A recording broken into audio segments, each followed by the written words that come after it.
So friends, आज हम discuss करने वाले हैं कि कितने टाइप्स के एयर कूलर होते हैं।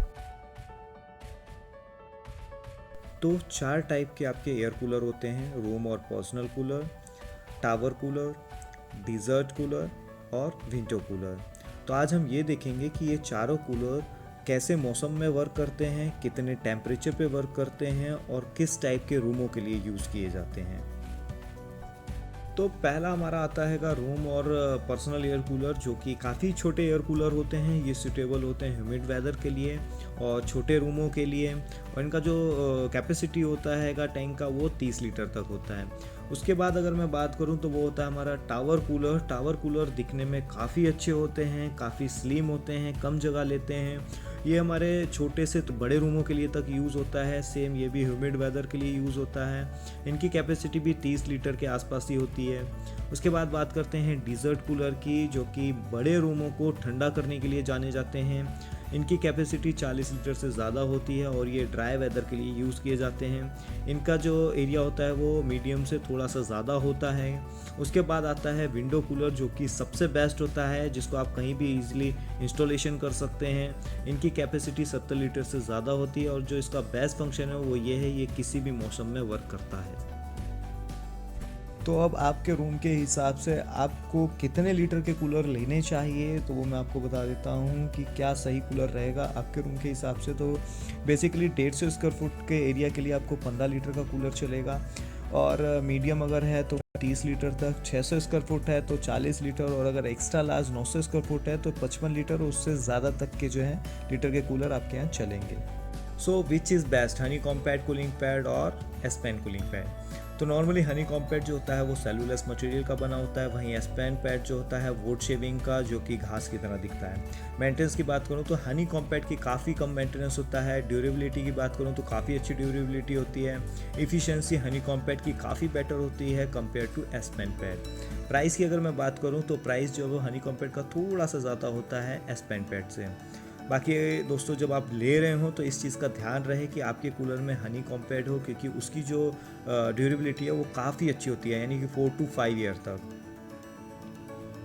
अब बात करते हैं फीचर्स की। तो नॉर्मली फीचर्स जो हैं वो 4 काफ़ी काम के होते हैं, जैसे कि पहला हमारा इन्वर्टर कंपैटिबिलिटी, जो कि लॉन्ग लास्टिंग कूलिंग के लिए काफ़ी अच्छा होता है पावर कट्स के दौरान। दूसरा हमारा आइस क्यूब ट्रे, जो कि कूलिंग जो है काफ़ी जल्दी बढ़ाने के लिए हम यूज़ करते हैं। फिर आता है रिमोट कंट्रोल, जिसमें हम हमारे फ़ैन को कहीं से भी कंट्रोल कर सकते हैं। वाटर लेवल इंडिकेटर, ताकि हमें ये पता चले कि हमारे टैंक में कितना पानी है और कितना नहीं।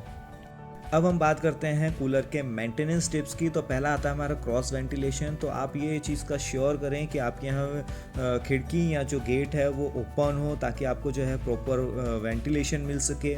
सेकंड है आपका कूलिंग पैड, यानी कि आपको वंस अ वीक एक बार आपको कूलिंग पैड क्लीन करना पड़ेगा, ताकि जो उस पर डस्ट वगैरह है वो निकल जाए और उसमें से काफ़ी अच्छी एयर आ सके।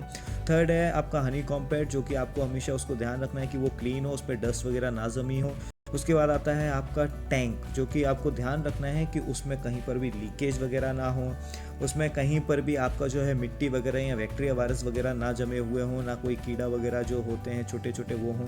उसके बाद आता है आपका ब्लेड, फैन ब्लेड जो होता है उस पर धूल जमी ना हो, वो आपको श्योर करना है, ठीक है, उसे क्लीन करना है, ताकि जो आपकी कूलिंग की इफ़िशियंसी है वो आपकी काफ़ी इम्प्रूव हो सके और जो है आपके कूलर को बेस्ट बना सके। तो ये इन 5 चीज़ों को जो है आपको ध्यान रखना है और उसे करना है। अब बात करते हैं एयर कूलर और एयर कंडीशनर की। तो कौन सा बेस्ट होता है? तो नॉर्मली एयर कूलर जो होता है वो हमें हमेशा fresh and filter cool air देता है कंपेयर टू एयर कंडीशनर, क्योंकि एयर कंडीशनर रीसर्कुलेटेड ड्राई एयर हमेशा देता है हमें। कैपिटल कॉस्ट की बात करूँ तो वो भी कूलर की काफ़ी कम होती है एसी से।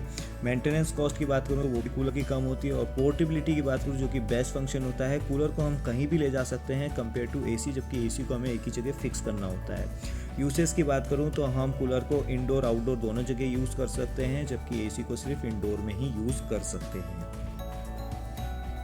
तो अब आप ये कैसे पता करें कि आपको कितने रूम के लिए कितनी एयर फ्लो की ज़रूरत है। तो सिंपली आपके रूम का जो एरिया है उसे मल्टीप्लाई कर दें आपकी सीलिंग हाइट से और डिवाइडेड बाय 2 कर दें, ताकि जो है आपका एयर फ्लो ईजिली निकल आए।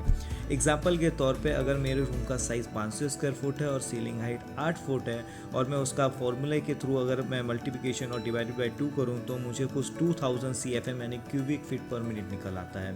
इससे मुझे क्लियरली ये पता चल जाता है कि मेरे रूम के लिए मुझे मिनिमम जो है एयर फ्लो वो 2000 CFM चाहिए।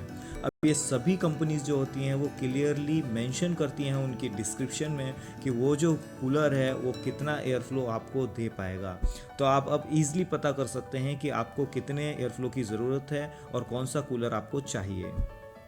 तो दोस्तों आपको ये वीडियो काफ़ी पसंद आई होगी, बट फिर भी अगर कोई डाउट्स है तो आप मुझे डायरेक्टली व्हाट्सएप पर मैसेज कर सकते हैं और अपना डाउट क्लियर कर सकते हैं। अब आपको ये तो पता चल ही चुका है कि आपको अपने रूम के हिसाब से कौन सा कूलर ख़रीदना है, तो आप इजीली नीचे दिए गए लिंक पर उसे ऑनलाइन परचेस कर सकते हैं। बट किसी को अगर ऑफलाइन लेना है तो वो भी मुझे ईजिली कॉन्टैक्ट कर सकते हैं। तो लाइक करना ना भूलें, शेयर करें, कमेंट्स ज़रूर करें, और जिन लोगों ने अभी तक सब्सक्राइब नहीं किया है हमारे चैनल को वो लोग ज़रूर सब्सक्राइब कर लें, ताकि हमारे न्यू वीडियोज़ की अपडेट उन्हें ईज़िली मिलती रहे। Thank you.